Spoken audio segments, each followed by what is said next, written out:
elle sert à écouter les animaux. Mais vraiment, c'est-à-dire c'est vraiment en complémentarité du vétérinaire qui va faire son check-up de santé et éventuellement du comportementaliste ou éthologue qui va analyser ce qu'il peut voir, des mouvements, des expressions de l'animal. Là, moi, je vais vraiment la communication animale s'adresse vraiment à l'esprit de l'animal, à son cœur, à ses émotions, à ce qu'il ressent à l'intérieur. Donc, on se connecte à l'animal, on lui pose des questions et on va écouter. Et on va recevoir en retour des émotions, ou des sensations, ou des mots, voire des phrases. On peut entendre des sons aussi, des sons type des aboiements ou de la musique. On peut aussi donc voir des images que nous envoie l'animal. On peut voir à travers ses yeux, ce qui est très pratique quand c'est une demande pour un animal perdu, par exemple. On peut aussi voir des souvenirs qu'il a eu. Donc on peut, par exemple, en savoir un peu plus sur un animal lorsqu'on l'adopte et que le refuge ne sait pas du tout quelle était son histoire. On a donc des sensations, ce qui nous permet de ressentir ce que l'animal sent lorsqu'on lui pose une question bien précise. Par exemple, que penses-tu de tel animal avec qui tu vis? Mais on peut avoir un indice sur son mal-être en recevant ces sensations. C'est-à-dire, a-t-il une douleur quelque part? A-t-il une tension, une lourdeur? Ou au contraire, est-il pétillant de santé, de forme? Et vraiment, l'échange peut être extrêmement complet.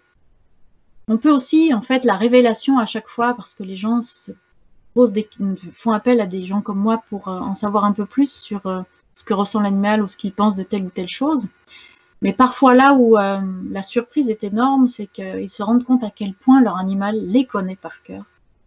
Et à quel point lui-même ou elle-même est rempli d'un amour inconditionnel pour son humain, qui est vraiment bouleversant.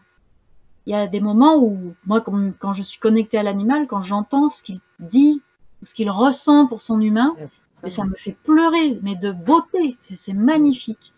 Et en retour, évidemment, quand je fais le compte-rendu, en général, la personne n'est pas de marbre. Oui, donc, c'est toujours un moment très fort en émotion, mais c'est beau, tu vois. Et on pleure, c'est de bonheur, en fait. C'est de bonheur, ouais.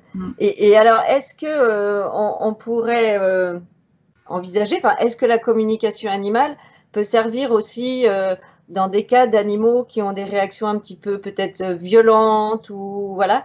Est-ce que le fait de communiquer avec eux, ça peut les apaiser, arranger les choses? Est-ce qu'on peut régler certains petits problèmes avec la communication?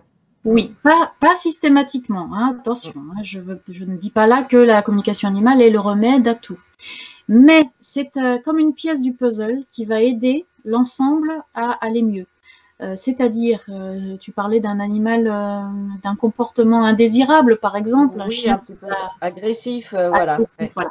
Parce que je pensais, tu vois, j'ai eu un chien avant, il y a pas mal d'années, qui en fin de compte, dès qu'il croisait un autre chien, il l'agressait.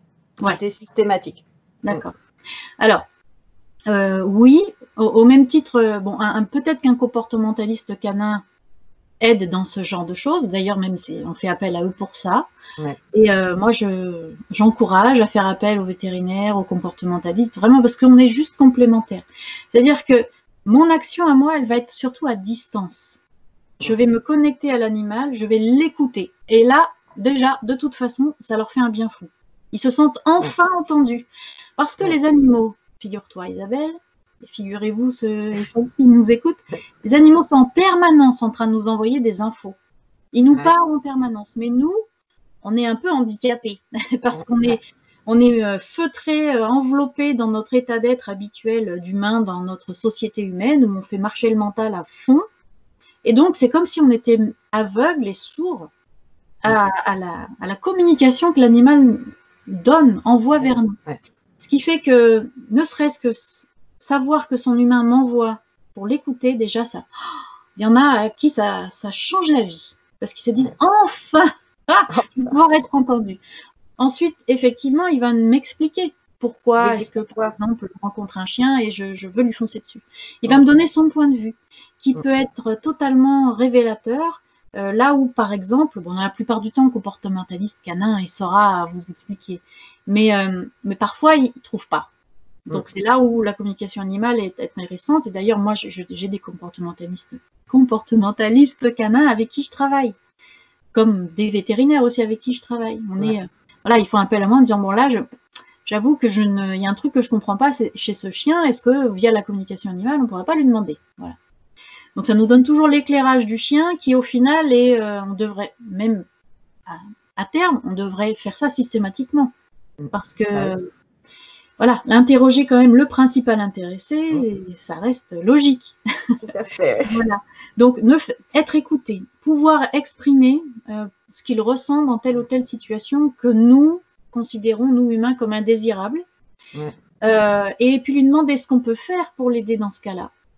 C'est en général, effectivement, quelque chose qui ensuite améliore énormément la relation et le comportement, sachant qu'il y a quand même une condition importante, c'est que l'humain concerné accepte la communication et accepte d'entendre ce que son chien, prenons l'exemple du chien, va lui dire. Alors, je suppose que voilà, communication animale, c'est pour toujours. Oui. Formation aussi, mais est-ce que peut-être il y a des ouvertures qui sont en train de se faire ailleurs, autre part, autrement? Alors, dans le bien-être animal, je suis déjà bien engagée au niveau des soins énergétiques, mais effectivement, il y a un autre chemin qui s'est ouvert et qui sera bientôt officiel, enfin bientôt dans plusieurs mois encore, parce que je prends mon temps, je veux le faire sérieusement, sans jamais me prendre au sérieux, mais toujours sérieusement. C'est que je suis une formation en parallèle de naturopathie pour les animaux. Donc où là, on n'aura pas que les soins énergétiques, mais aussi tout un panel d'autres outils pour aider les animaux à retrouver la santé, toujours en complément du vétérinaire. Et pour conclure, j'avais envie de te demander, est-ce que tu as un petit message justement à passer pour tous ces gens qui ont des animaux, qui aiment les animaux et qui vivent avec? Ouais. Ah oui. Ah oui. Merci pour la question. Alors, pour ceux qui connaissent la communication animale, vous ne serez pas surpris du message que je vais passer. Il y a des gens très connus, notamment une personne qui s'appelle Laila Del Monte, que je vous recommande d'écouter et de lire. Mais il y a une chose que je souhaite vraiment que les gens comprennent et dont ils prennent conscience, c'est que leurs animaux, ce sont des boules d'amour, mais vraiment, et qu'ils les aiment profondément. Vos animaux vous connaissent par cœur, mieux que vous-même, et ce sont vraiment des aides au quotidien. Appuyez-vous sur leur sagesse pour vous-même vous sentir mieux, pour grandir aussi spirituellement, ou grandir tout simplement dans votre incarnation. Et remerciez-les d'être avec vous. Vous pouvez le faire sans suivre un stage de communication animale. Dites juste merci à votre animal d'être là, parce que c'est un vrai ami. Ce n'est évidemment pas un objet, encore moins une possession, ni une contrainte. C'est un ami, vraiment avec un grand A. Un ami encore plus précieux que certains humains qu'on pourrait qualifier d'amis, parce que celui-là, il est entier. Celui-là, il vous aime vraiment. Vous, ce que vous êtes, même sans maquillage, même quand vous n'avez pas pris de douche pendant 2 jours, même quand vous êtes malade, il est là, il vous aime, il vous aime, il vous aime, il vous aime. On le voit bien avec les chiens, c'est très expressif. Mais les chats vous aiment tout autant, même si leur façon de le dire est un peu plus différente. Les chevaux également, eux aussi, c'est pas toujours évident si on se base que un cheval va pas faire comme un chien. Mais pourtant, Dieu sait s'il nous aime et ce qu'il nous supporte.